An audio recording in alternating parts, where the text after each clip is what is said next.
Энэ бол манай эмээгийн цэцэг. Энэ бол манай эмээгийн урамлууд. Идэж болдог хүмүүс байгаа. Тэгээд энэ манай өхөрмөл.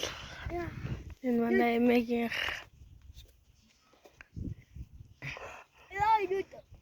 тэгээд тэндийн машин явж байна. Тэгээд тэнд нэг өөр байна. Тэнд манай дүү.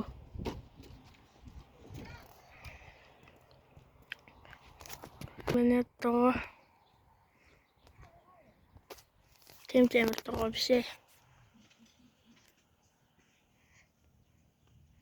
Ингээд байж л байна да.